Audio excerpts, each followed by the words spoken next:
మరి మీలో ఇప్పటికే కొద్దిగా ఓపిక తగ్గినట్లుగానే అతిథి గారు కొంచెం ఆలస్యంగా వస్తారట.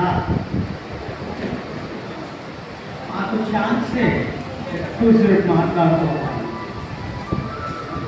వేదికలు మాకు ఎక్కువగా దొరకవు. ఇంతసేపు కూడా ఎవరు సమయం ఇవ్వడం. మా అదృష్టం బాగుంది.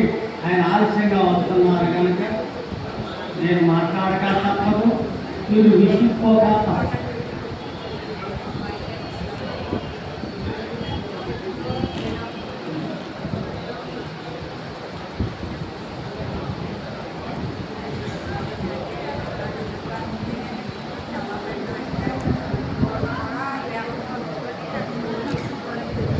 ఇద్దరు గురువులు,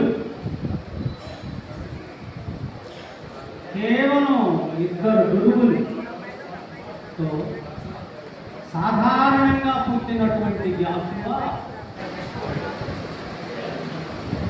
ఆ ఇద్దరు గురువులతో మహాకవి జాషువా అయ్యాడు, విశ్వనరుడు కూడా అయ్యాడు.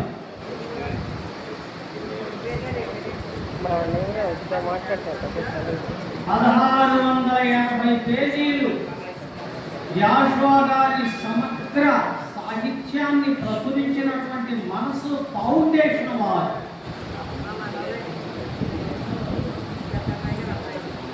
సమగ్ర సాహిత్యం